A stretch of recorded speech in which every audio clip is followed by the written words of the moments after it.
Oh, I accidentally double-clicked that. So welcome in, guys. I just Hey, threw us man. all through a loop. I double-clicked it on accident. I'm so sorry. That's my all fault. right. That's all right. It's an early morning. We're It's not used to these early morning Yeah, recordings. exactly. We We're got not that Lions hangover. Yeah, We're yeah, not yeah. Super Bowl champions either, but guess what, baby? Woo-woo! Woo-hoo-hoo. The only undefeated team in the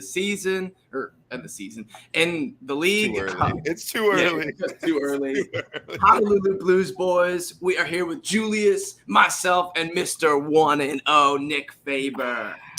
Shout out to anyone joining in right now. Shout out to any just Lions fans just enjoying this awesome weekend now. Good weather looking like. Julius, you're getting out to a Tigers game, so that should be fun. We got Pete in the chat. What's going on, Pete? What up, Let's Pete? go, Lions. The Yes, chat, sir. my guy. Might as well just start from when the boys got together. We got the Honolulu Blues boys together, and it was a one-of-one time. It was popping. Nick, big old 80-inch flat screen downstairs, crammed together on a couch. We had our number one fan, Peter, here with us. It was awesome, man. So, Nick, I'm just going to spit it right to you. I don't even know what to talk about. So just we're talking purely Chiefs-Lions victory. Whatever's on your mind, fire it off, fire away.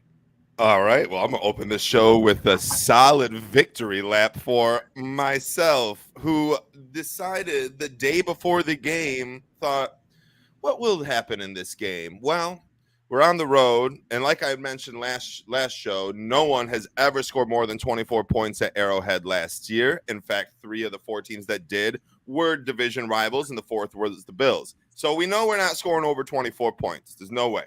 Okay? But do we win that game? Do we beat the Chiefs? Of course we do, meaning we have to hold them under 24 points. So I threw out this score.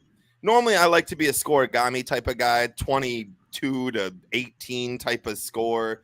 I threw out 21-20, very generic and vanilla for old Nick Faber. And it hit 21-20, Detroit Lions with the victory, called by yours truly, Nick Faber. Was an amazing game, amazing time having the boys over. We were trying to go live, but it was just too crazy, too hectic. Maybe a few too many ginger ales, adult ginger ales. We just couldn't get to it. But, man, if you were at this, Pete knows, if you were at this house, it was electric. You could hear us miles and miles away. It was just so much fun. And the Lions won 21-20. It couldn't have been any better. So what I'm thinking is this Chiefs game, also, if my voice does a horrible scratch, squeak, whatever, it's because my voice is a little shot still recovering. Because we were yelling. So, yes. I think we might have to do our Manning cast or pregame episode with a team that's against the Falcons, the Panthers, a little baby cupcake team we can beat, not the Ravens, the Chiefs, in division rival, because we were getting rowdy. Yes, the basement was louder than Arrowhead. It was. It was a fun time. Julius, you brought the fam over. They had a blast. What's some things on your mind? Bro, that was one of the greatest nights of my life. And I would like to thank you guys, Nick, for inviting me over, and the Detroit Lions for finally arriving on the scene. In the year 2023, we are here, boys. The Lions are here, and the excitement has never been higher. Next week in Ford Field, I don't know if one of you guys are going to be there. Somebody's going to be there, but it's going to be a zoo. It's going to be an absolute zoo. So, it was just one of the greatest games I've watched as a Lions fan, and it was just a great experience, bro. Was it the best game we've ever seen in our lifetime? Yes, that's what I said. I said best game since the last one when we beat the Packers. The only game that could have beat it, the only games that could have beat it was any of the Stafford playoff games if they would have won. Right, but they didn't. They didn't. But that was the closest to that type of enjoyment. And it's above Green Bay, because though Green Bay was epic and a great game, it was just to knock Green Bay out. It was to finish with a 500 record, but knock Green Bay out, which we love to do.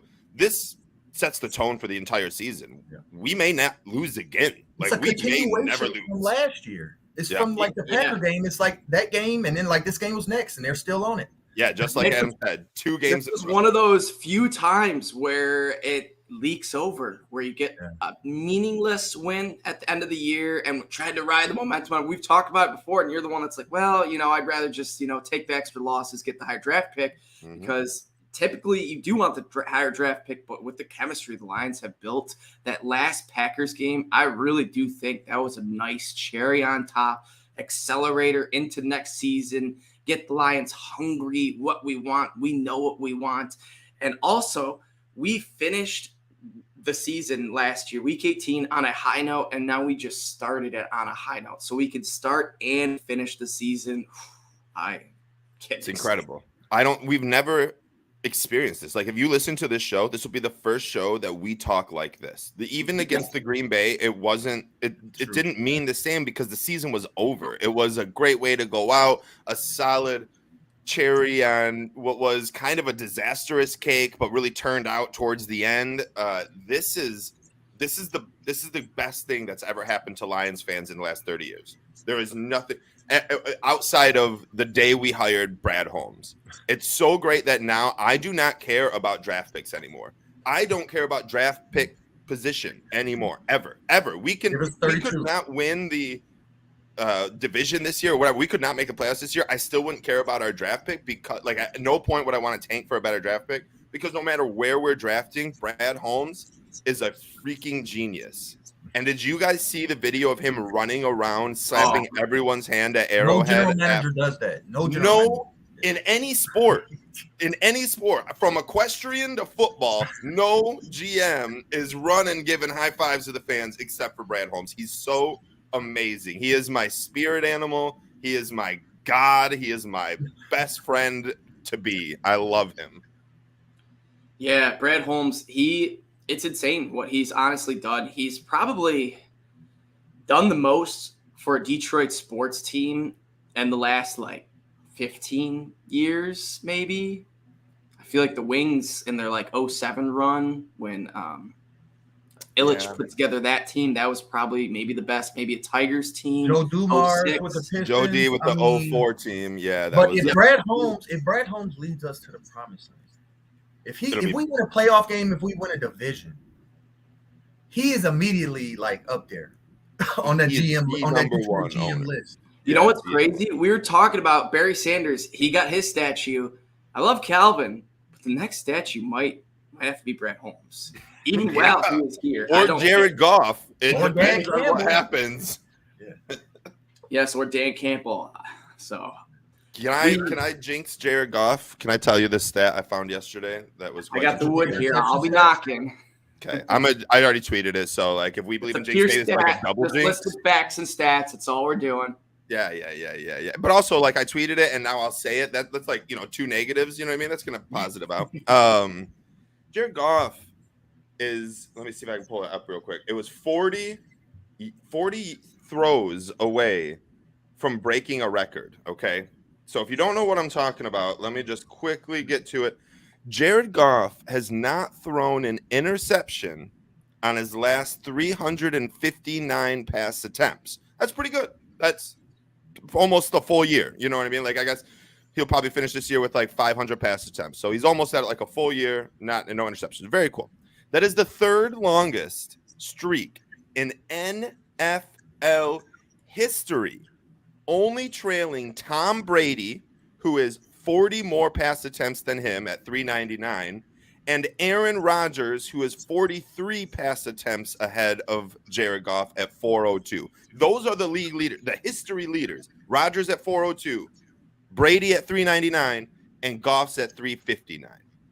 If he continues to play like this and Ben Johnson draws plays for him, it could be next game. Probably not. It's a lot of passes, 43 passes in a game, but it could be a game and a half, 2 games, 2 clean games away from breaking the record.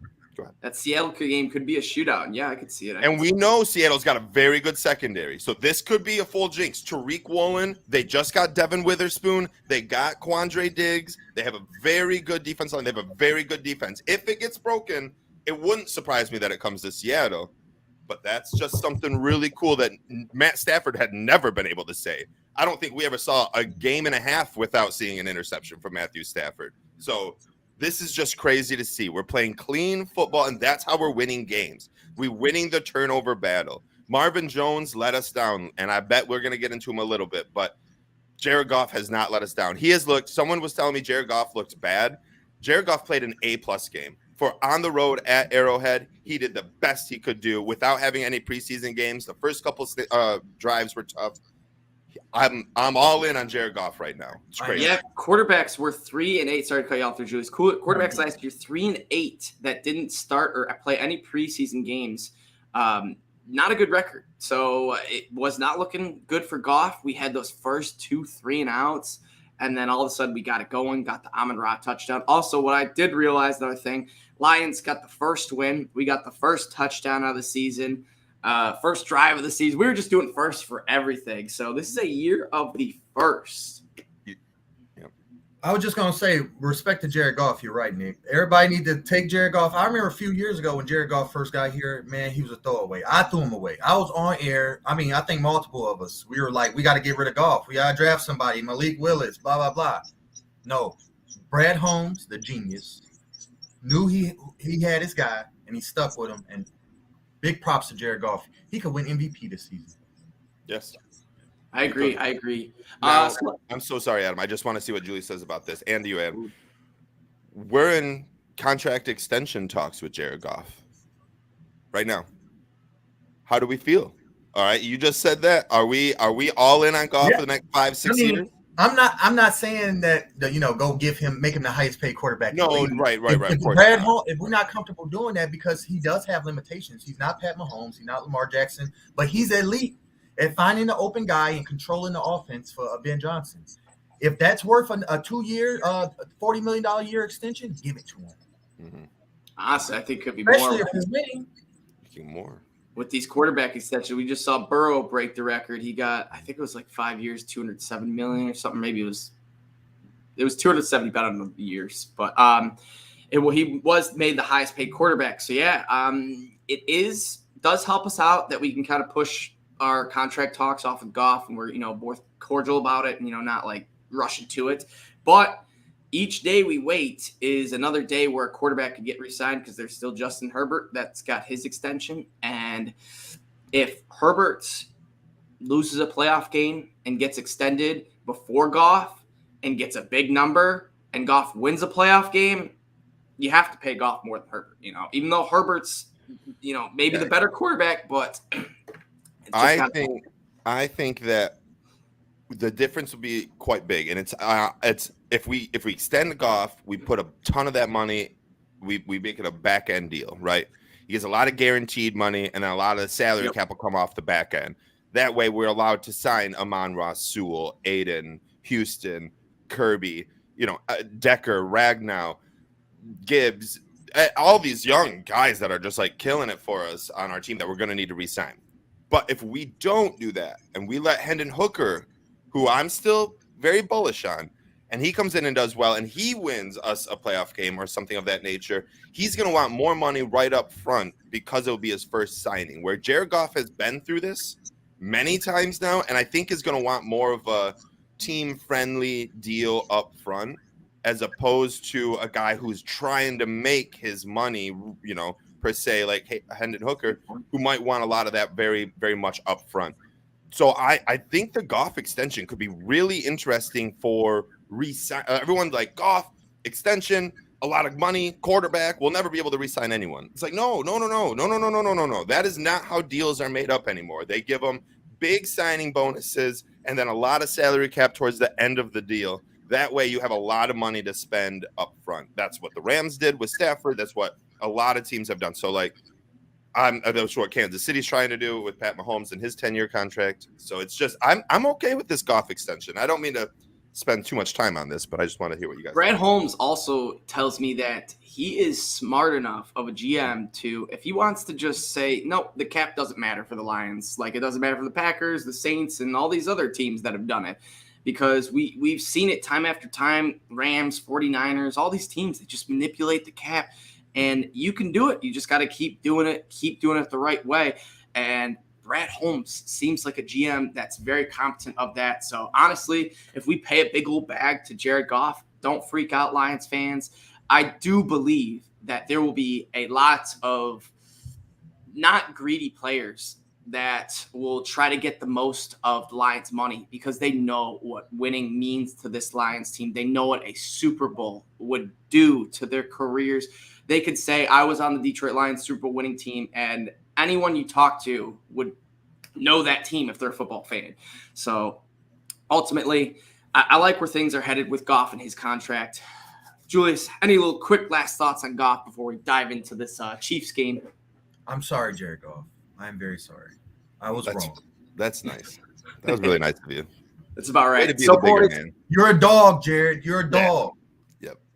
he is a dog. Captain, too. The Lions, man, oh, man. This game, there was some of the most unthinkable, unprecedented things in the game that I had never seen.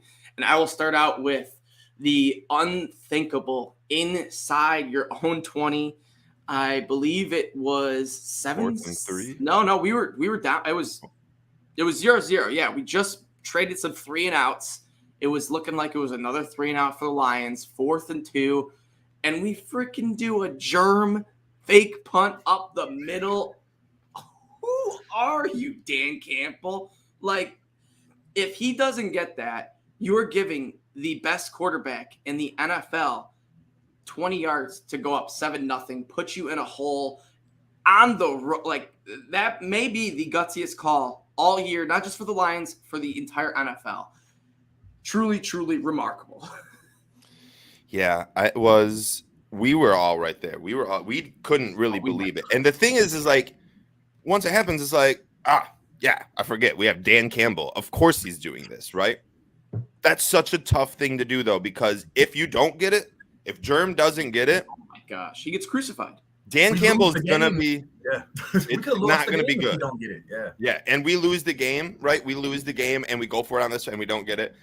It's gonna be like, this is the Minnesota Vikings. I thought we learned. That's what we're talking about right now. We are just onslaughting on Dan Campbell, and we're pissed off. But it does work, okay? And right now, we should be ecstatic about that. It was unbelievable.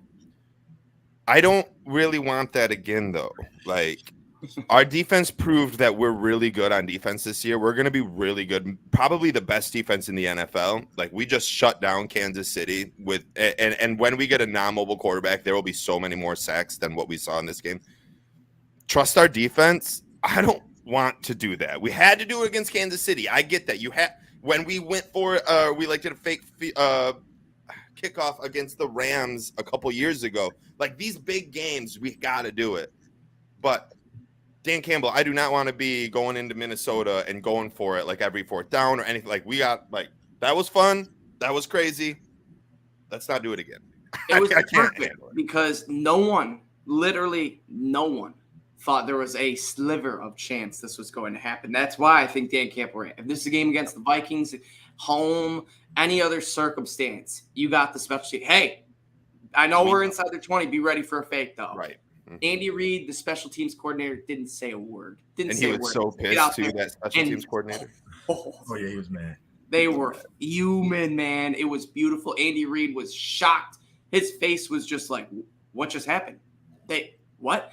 And I was telling you, Nick, at your house, I guarantee you there was Chiefs defenders that just got their water break, put their helmet on the bench, and they're turning around seeing the Lions offense trotting back out. And they're going, defense on the field. That's so true.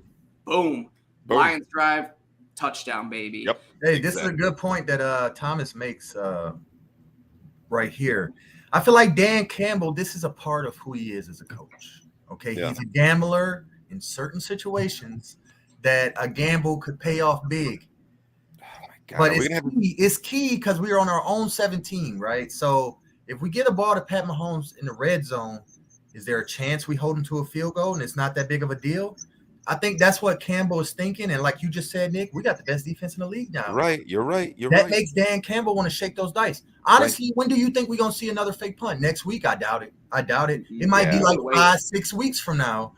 In the big game on the road at Lambeau or something. Who knows? If we are like 7 or 8-0, I bet we don't even see another one until like playoffs. I bet we're just gonna like stay straight up all trust restricted. everything we own. He gambles in certain situations and it pays off. So should And we start calling him the gambler? Like, does Kenny No, Rogers but he have got that? the Like, biggest cojones this side of Mississippi. I'll tell you that. dude, he has the. Yes, he does. Yes, he does. Oh, big bald DC. Yeah. BBDC. Oh no, never mind. Sorry, never mind. I had to think what I just said right there. Never mind, everyone. Let's keep that going. It is too early. Yeah. Man, Am I not saying Brown caught that touchdown too? That was the. yes, sir. Cash me about $150. Hey-o. Delicious. It was beautiful too, and also hilarious too because Gibbs, he should have had the touchdown. We handed off to him. He broke it to the right, just saw daylight, got a little too excited, leaned a little too forward, and just slipped. But he got up so fast, just like we saw Swift do that Commanders game where he took a little swing route. He slipped, got up, juked the dude, and scored the touchdown. And if there wasn't 4 Chiefs defenders around him, Gibbs may have been able to juke a guy and get in the end zone like Swift did. So it's just another one of those things. Bad play, but I see something. And that was Gibbs all game long. Anytime he touched the ball, I was listening to 97.1. Valeni was talking about it. He just looked special. He looked different. Like there's certain players when they touch the ball, you know, oh, wow, this guy's got something. And it's guys like Tyreek Hill, Justin Jefferson. I'm literally directly quoting Valeni, Jamar Chase, Michael Vick. These electric players that when the ball's in their hands, they can house it. They can break 3 dudes' ankles. They can just do phenomenal things. And we saw a lot of that with Gibbs where it was just quick little boom, boom, boom. Not huge breakaway runs or plays, but we saw that nice little double spin he had. He's also wasn't just a like Barry Sanders pop a juke runner. We saw him go to the sideline and just pop a guy, take the hits, and just stand straight up. He's got some bulk to him. And Gibbs, I do believe he is going to be a huge weapon. I'm thinking Capel said exactly what happened. We just eased him in, gave him a little taste. And Nick, what you were saying, run Montgomery the first half, grind their defense out. Then we bring our money back Jahmyr Gibbs in to razzle and dazzle third and fourth quarter with 70% of the carries and just go for the finish and kill. And that's how I think some games will go. I think Gibbs will be our secret weapon that will just put us over the top. And he will be that big playmaker that Lions will need a touchdown to put the game away. We'll be trying to grind out the clock, and Gibbs will take it, 50 yards for the house. I'm just going to say it right now. Once again, the genius Brad Holmes succeeded in upgrading both DeAndre Swift and Jamal Williams. Jamar Gibbs is a more electric version of DeAndre Swift. Like you said, Adam, you could see it when the ball's in his hands. He has that joke that not many players have. DeAndre Swift didn't have it. DeAndre Swift was more of a quick cutter. Jamar Gibbs will take off on you. and he's a quick cutter. So he's just special. And then David Montgomery, just younger, fresher burst than the likes of Jamal Williams. I wouldn't be surprised if David Montgomery lead the league in touchdowns, just like Jamal did. He's on pace for 17. Mm-hmm. So is Brian Branch. The truth. So there's a lot to say about Gibbs, in my opinion. I think there's a lot to say. Man, I'm going to preface this by saying Lions fans need to be way more excited about this win. I think the day after, I saw a ton of people be like, yeah, good win. But, man, why didn't Gibbs run the ball more? Why did Marvin Jones get all this stuff? Why did we do that? It's like you are born and raised to hate this team. You have to stop. Like, enjoy a 21-20 victory. Don't be, well, I can't believe we didn't win 30-0. I can't believe they scored 20 points. I can't believe we only scored 21 points. I can't believe that. Stop doing that. Stop trying to find the negatives in things. This is a fun year. Be excited because it's going to be fun. Those people hate the Lions, bro. Those people do hate the Lions. They hate the Lions. They're scorned by what the Lions did to us over the years. Yes. A lot of us didn't make it out. You know what I'm saying? Some people quit along the way. Those are those people. Those people. They are those people, and it pisses me off. It gets me angry. They'll be on the bandwagon in 6 weeks, though. Promise. I know. They will. So Gibbs, a lot of people are like, why didn't he touch the ball more? Why didn't he touch the ball more? He was electric. 6 broken tackles on 7 touches, I think it is, on pace for 102 broken tackles, which last year Josh Jacobs led the league in broken tackles with 90. So Jahmyr Gibbs is it. He's the guy. There's also things like rookie fatigue. If you've ever played fantasy football and drafted a rookie, you see this happened with Najee Harris just a while back. This happened with Derrick Henry his first year. Running backs who run all the time by the end of the season are fucked. They are not the same running back as they were. Do not let Gibbs do that. Save Gibbs to not just the second half of every game, the second half of the season, dude. Montgomery, if we didn't have Gibbs, I would still say our running back room is one of the best in the league. David Montgomery is a better running back than who, other than Christian McCaffrey, he's a better running back. If you want to bring up Bijan Robinson, Montgomery's a better running back. If you want to bring up anyone, Austin Eckler, Monty's a better running back. Montgomery behind this offensive line will score 18 to 24 touchdowns this year. And that's not a hyperbole. And you might think it is, but we saw Jamal Williams do it last year. There is no doubt in my mind that Monty isn't going to do the exact same thing. Our offense is going to be better. Monty will score a ton of touchdowns. Man, I love Gibbs. I don't know if it's just because I drafted David Montgomery on every single fantasy football team I have this year. I love him, and we shouldn't shy away from him. We should just run him as much as we can. And when the inevitable happens, which running backs get injured, and I hope Monty doesn't get injured, but if he does, we have a fresh Gibbs ready to come in. And if he doesn't get injured, Monty will just lead the league in rushing yards and touchdowns and be the best running back at the end of the year. And everyone's going to be like, oh, Gibbs, what about Gibbs? It doesn't fucking matter, dude. It doesn't matter where we drafted him. Positional value. He's better than everyone. Everyone wants him. Our team is built so well. It's unbelievable that our number one pick, one of our first round picks 2 years in a row, don't even need to play. Jamo and Gibbs, we would have beat Kansas City without both of them. Without Gibbs, I bet we would have beat Kansas City. Oh, yeah. Without Jamo, we did beat Kansas City. Yeah.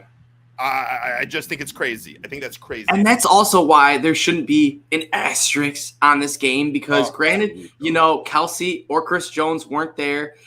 We didn't have Jamo. And I know he isn't a superstar. He's nothing yet. But this guy could be a superstar. He was a first-round, traded-up draft pick. Guru GM Brad Holmes took him. So you got to expect this dude's got something. And if he does, if he becomes this, elite prospect that we think he is, what do you think he would have meant if he was with us on this Chiefs game? We would have had at least maybe another touchdown, at least maybe another 3 points. I don't know. Would have offset the Kelsey swing, but nonetheless, it's a cop-out because all these games each year, every year, there's always different variables. There's probably 100 different things in a game that could go wrong or right for each team, and it's just a few. Each different ones for both teams will happen. And it was like Kelsey ruled out, but their wide receivers dropped a bunch of balls. The Lions, we had Marvin Jones fumbling it, dropping balls. We had J-Mo. There's just tons of little aspects where it's like you just can't say, because their star tight end and their star defensive lineman's out, not a true victory. We got to, discredit them for a little bit. And for anyone that's wondering, the asterisk comment, it was Mike Tirico. He said this after the game, that the Lions' victory will have an asterisk next to it. And I get what he was saying, but in the NFL, a win is a win. You will not hear a coach, a player, any NFL-related personnel say, well, they didn't have Kelsey or Jones. No, we beat the Kansas City Chiefs. We beat them. And at the end of the year, 2 years from now, when everyone's looking back, what's it going to say in that win column? It's going to say a win, or that column is going to say a win. So people aren't going to be looking back and see, Travis Kelce didn't play. No, they beat the Chiefs. Yeah, and that's exactly right. And Dan Campbell said it best when asked about it. He says, well, does our 1-0 record have an asterisk next to it? Yep. No, it doesn't? All right, let's move on. I can't believe Tirico said that. Michigan man, too. Michigan, too. Yeah. He truly feels it. You don't say something like that. Too. That's not in the script. That is something out of the heart. He feels that there's an asterisk next to it, which, to be all honest, if Travis Kelce played, I don't know if we win that game. Chris Jones, I'm not going to say anything about, but if Travis Kelce plays, He dropped a lot of passes. That was the one thing I was thinking. He was their security blanket. Yeah. So and he can get open, and he knows how to get open. He's a veteran. Let him. And I tweeted this out. It shouldn't offend us that much. It does offend us, but it shouldn't offend us that much because the Lions haven't earned to not have an asterisk next to their win for this game. They haven't earned that. Also, the Chiefs have earned the right, basically, to say if you're without Kelsey and Jones, you can put an asterisk because we know how good that team is without them. We just have to win. We just have to continue to win and win the Super Bowl. And next year, when we don't have, I don't know, whomever, Ragnow because of an injury or something, they can say, oh, man, the freaking Bengals won, but that's an asterisk win because the Lions didn't have so-and-so, Brian Branch or everything, who we need to talk about Brian Branch in the next 10 minutes here too. We just haven't earned that respect yet. Guys, we're the worst team and the laughing stock over the last 75 years. Like, yeah, if they want to call us an asterisk win, that's fine. We all know it's 1-0. And we all know that one win can separate you from sitting at home in January or playing a game in January. We all saw it last year. So we'll take the win. We'll move on. Let's talk about Brian fucking Branch because that dude is on pace for 17 touchdowns, 17 interceptions, and defensive player of the year, baby. Boys, when that play happened, I was like putting the helmet on. Let's go, baby! We all were. We had monster flying, drinks going everywhere. I'm pretty sure the can got crushed mid celebration. Yeah. Yes, we were just so geeked, and it was one of those. This was the best part too. Julius is sitting on the couch, and sorry to steal your thunder, Julius, but beautiful, beautiful manifesting of we need a pick six here. That's what we need, a pick six. Boom.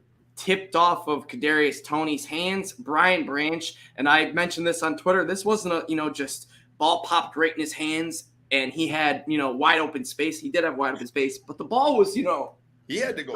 He snagged that puppy. One-handed awareness. Beautiful. I love it. Amazing. Yeah. Brian Branch.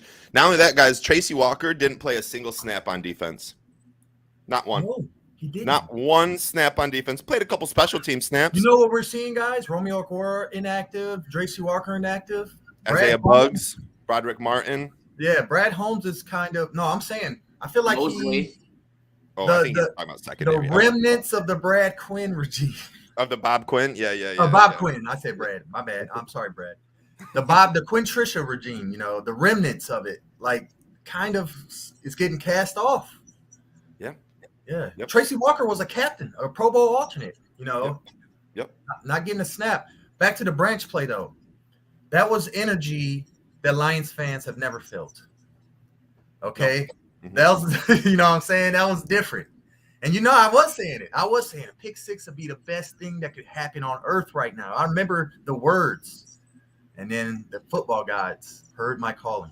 Kadarius Toney was like, young Joka was like, whoa, you guys need a pick six? Hey, let me just drop this one. I can't believe how many drops he had. Yeah, dude.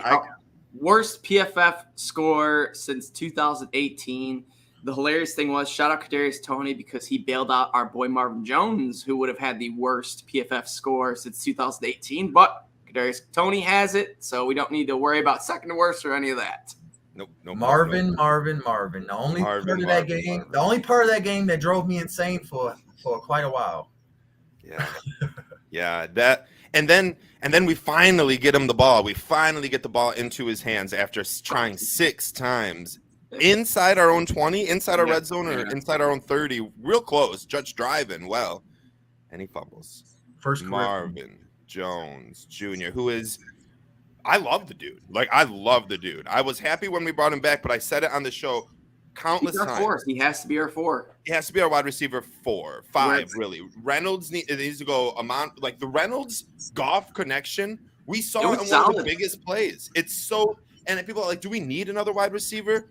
No, Josh Reynolds is our wide receiver 3. I don't care how underappreciated he is by everyone else in the entire world. Lions fans know that his connection with Goff is out of this world, and Khalif is getting right there too.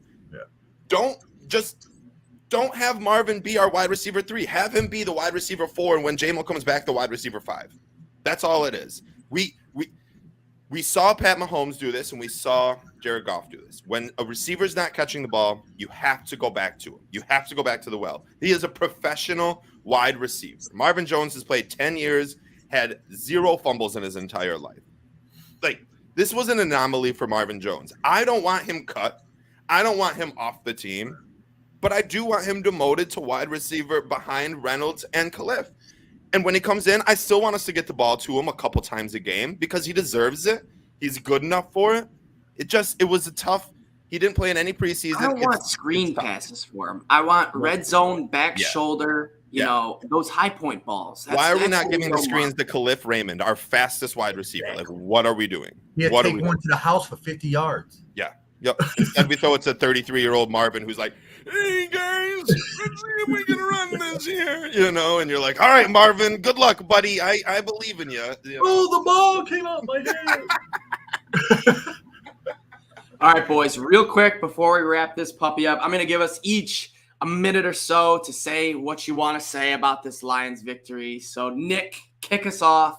We also will be back on Tuesday, Wednesday, one of those days, to do a little preview of the Chiefs game, but digress into the Seahawks home opener breakdown. So, Nick, what did this game mean to you? What were some of the most important points or keys or feelings or anything? Or hit me with it, baby. Okay. First, foremost, shout out Adam for being the only person to pick a Detroit victory over Kansas City on our schedule release show. Per me, Kansas City 31-27. Per Julius, Kansas City 23-20. Per Adam, Detroit 31-28.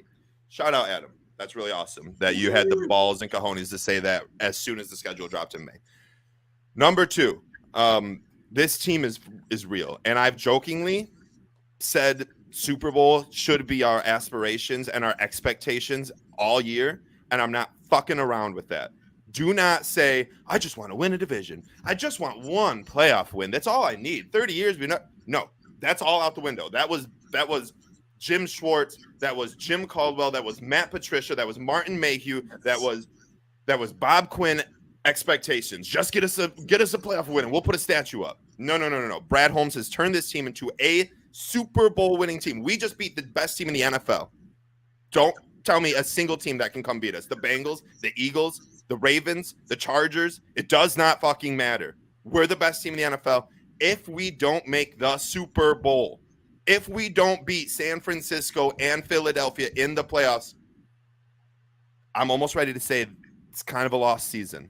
And I know that's crazy because we're just never expecting that. We have to make the Super Bowl this year. If we have the best offense, Benny Boy's gone next year. If we have the best defense, Aaron Glenn's gone next year. This is it. This is it. And you proved to us on Thursday that you can beat the best. So now it's time we got to be the best. Let's continue to run it one game at a time. Seattle's next week at home, and it's going to be a mercy. 45-10 Detroit over Seattle. We'll talk more about it next week, but that's what I have to say. I love that, Nick. I love that whole soliloquy. You're right. You're right. But Lions fans a lot of us are still scared. You know, that's why you hear the one playoff win. I just want the division. I get it. But to be honest, this roster is ready to take over the NFL. In the words of our great leader, Dan Campbell, the greatest leader of men in the NFL in some time. I didn't learn anything. I validated what I already knew. We already knew this, bro. We knew this the whole summer. I was telling everybody. I was telling people in Texas. I was telling people in Germany. The Lions have arrived, and they proved it to us. Do I have any quips at all? No.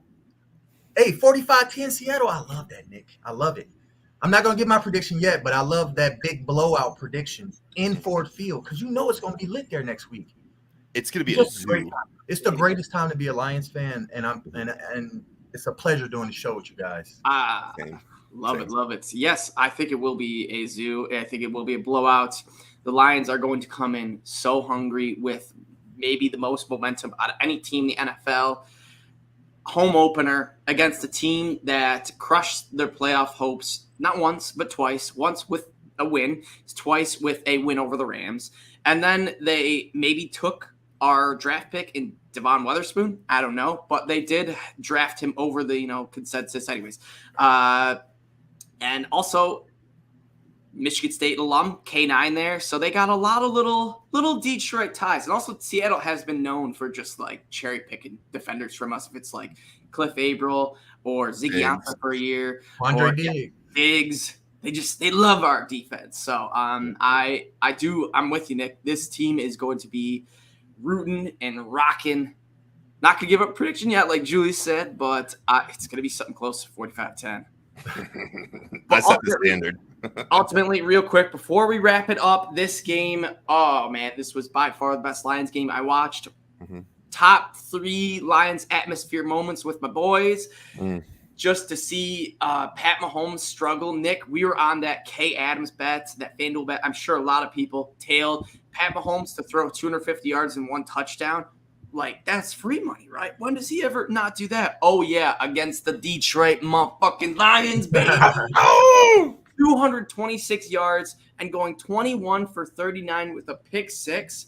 This honestly could be like a bottom 3 Pat Mahomes worst game. And it is a decent game still, but that just goes to show how good Pat Mahomes is. And man, oh man, I am just ready for the rest of the season. And I'm beyond happy that this win, all these dominoes are falling into place because we get the Chiefs. We beat them our first game. Had we beat them week 7, week 8, or, different time, it would have been a little bit different. But now we get to ride this momentum week 1. So let's ride it. Spoiled their Super Bowl banner day. That's and also I was mentioning this on Spaces. It was beautiful. I loved at the end. Travis Kelce had the towel over his head. Was just so sad. I can't believe it. I saw a tweet. I don't know how accurate it was, but it said Pat Mahomes said he's embarrassed to lose to Lions. Granted, he said he's embarrassed to lose anytime, which makes sense for a quarterback. But I do believe no one on this Chiefs team, no one was like, we're not losing. This might be a close game, but we're not losing. And guess what, baby? And don't forget, coming into this game, Patrick Mahomes, 5 straight week 1 performances, combining for 1,500 plus passing yards, 18 touchdown passes, 0 interceptions with a 136.9 passer rating. Cause for concern, my ass. We took them down and we stomped them. And I love this team. I just love this team. You know what's crazy? The Lions have now beat the Chiefs by their biggest margin of victory in Lions history and their smallest margin of victory in Lions history. We'll beat you in a blowout or a close one and anything in between. Oh yeah. We have run the ball out the last 4 minutes like we did against the Packers and the Chiefs on anybody. Yep. And that's Monty. They won't stop us. They can't stop us. We're about to have a fun season. Not just watch the Lions, but these shows are going to be popping. So make sure you guys are tuning in. We will be announcing when we go live and all that good stuff. But we're also on YouTube. If you missed an episode, we're on Spotify too. Catch us back and re-listen, rewatch, whatever you want. As always, we love all the interactions, comments, subscribe, likes, whatever. Do that if you're on whatever platform you're on, YouTube, Spotify, iTunes, all that good stuff. We will probably have some sort of giveaway going on. We could give away our Lions jersey. Jahmyr Gibbs just nearly got there. I'll do another little creative something for next week. But we did give away our first ever Honolulu Blues shirt giveaway. I'm sure we'll be doing a couple more of those. I believe our girl Sherry won that one. So hopefully she rocks that throughout the season. But check us out individually at the 5th Top for Julius, Nick Faber NFL for Nick, and Everyday FFB for myself. I know, boys, we're going to be posting more and more Lions stuff. But as always, go Lions! Go Lions, baby.